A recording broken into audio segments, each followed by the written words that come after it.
সুপ্রিয় দর্শক, আসসালামু আলাইকুম। সবাইকে স্বাগত জানাচ্ছি আজকের গুরুত্বপূর্ণ সংবাদে। প্রথমেই জানিয়ে দিচ্ছি সংবাদ শিরোনাম, পরে বিস্তারিত। মুস্তাফায়ের বউরে জি গেলাম, ভাবি ভোট কারে দিবা? বিশেষ দল রে। আমি কই বুঝলাম না। বিশেষ দল রে দেমু। আমি কই বিশেষ দল রে মানে একটা না দল আইছে বিশেষ দল, ওই দল রে বলে সরকার জিতাইতে চায়, সো সেই কারণে আমি আমার ভোট পচাবো না, বিশেষ দল রে দেবো। আমি বললাম বিশেষ দলটা আসলে কোনটা? জানি না তো। ওই বিএনপি যখন নির্বাচনী প্রচারণায় বক্তব্য দেয় তখনও তারা কয় একটা বিশেষ দলকে সরকার জিতাইতে চায়। আবার জামাত যখন নির্বাচনী বক্তব্য দেয় তারাও বলে একটা বিশেষ দলকে সরকার সাপোর্ট দিচ্ছে। এনসিপি যখন বক্তব্য দেয় তখন তারাও বলে একটা বিশেষ দল। তো ভাবি মনে করছে ওই বিশেষ দল আসলেই কোনো দল, এটা আসলে কোনো দল না। তবে এই যে তিন দলের যারা প্রধান নেতারা আছেন বা কর্মীরা আছেন তারা যখন বক্তব্য দেন বিশেষ দল, তখন জনগণের মধ্যে কি আসলে প্রশ্ন ওঠে বিশেষ দল নাকি নাম মুখে নিবে না ভাসুরের দল কিন্তু এক দল আরেক দলের প্রেক্ষিতে এই কথাগুলো বলছে। আসলে কিন্তু বিএনপি জামাতের নাম নিচ্ছে না, জামাত বিএনপির নাম নিচ্ছে না, এনসিপি আবার বিএনপির নাম নিচ্ছে না, বিএনপি আবার এনসিপির নাম নিচ্ছে না। মানে সরকারকে নিয়ে তাদের একটা টেনশন আছে। তবে এই টেনশনকে দূর করে দিবে ওয়ান এন্ড অনলি ব্লুটুথ বয়, বাংলাদেশ সেনাবাহিনীর প্রধান জেনারেল ওয়াকারুজ্জামান। খুবই কড়া বক্তব্য এসেছে। আর এটা সেন্টেন্সগত দিক থেকে আপনার অনেকটা শাসনমূলক ওয়ার্ড।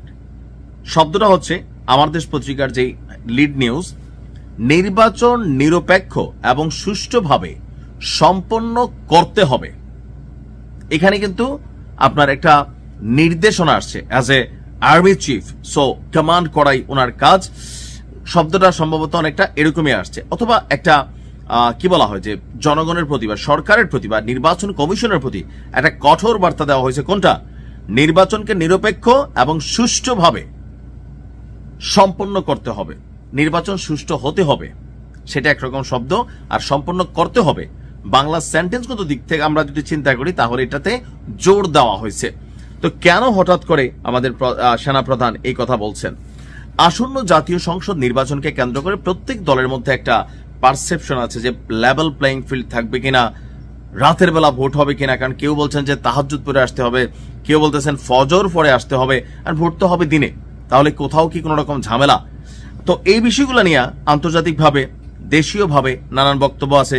খোদ জামাত তারা ইউর কাছে বলেছে যে নির্বাচনের লেভেল প্লেইং ফিল্ড এবং নির্বাচনের দিন নিয়ে তারা শঙ্কিত আছে। তো এই যে শঙ্কা, জনগণের একটা অংশ মনে করছে নির্বাচনের দিন কোনো ভেজাল হয় কিনা, নির্বাচনে যাবো কিনা, ভোট কেন্দ্রে ভোট দেবো কিনা। আমি মনে করি আপনি অবশ্যই ভোট দিবেন। তো এই সবকিছু মিলিয়ে পরিবেশটাকে কোলাহল মুক্ত করতে সেনাপ্রধান বিশেষ ভূমিকায় আপনারা যাচ্ছেন।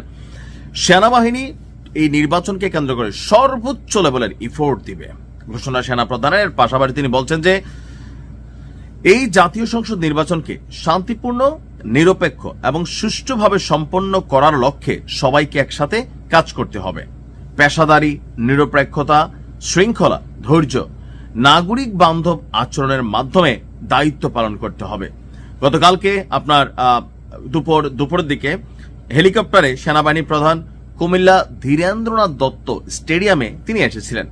এরপর সেখানে সেনা সদস্যদের যে কার্যক্রম সরেজমিনে তিনি আপনার পর্যবেক্ষণ করেছেন এবং প্রয়োজনীয় দিক নির্দেশনা প্রদান করেন।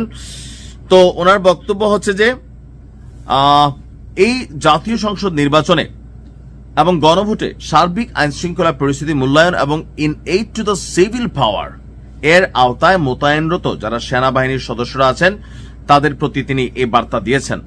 সেনাপ্রধান কুমিল্লা জেলা প্রশাসনের সম্মেলন কক্ষে ঊর্ধ্বতন সামরিক কর্মকর্তা, বিভিন্ন জেলার আইন শৃঙ্খলা রক্ষাকারী বাহিনী এবং অসামরিক প্রশাসনের কর্মকর্তাদের সাথে মত বিনিময় করেন। অর্থাৎ এই নির্বাচনটাকে নিয়ে সবার মধ্যে একটা পারসেপশন কিন্তু আছে। ডক্টর ইউনূসের জন্য একটা চ্যালেঞ্জ আছে।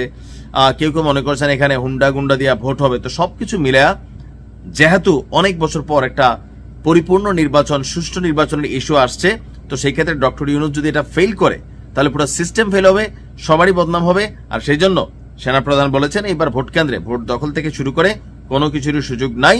আইন শৃঙ্খলা বাহিনী, বিশেষ করে সেনাবাহিনী নির্বাচনকে সুষ্ঠু করতে সর্বোচ্চ লেভেলে রাষ্ট্রকে সাপোর্ট দিবে। ভালো থাকুন, আসসালামু আলাইকুম।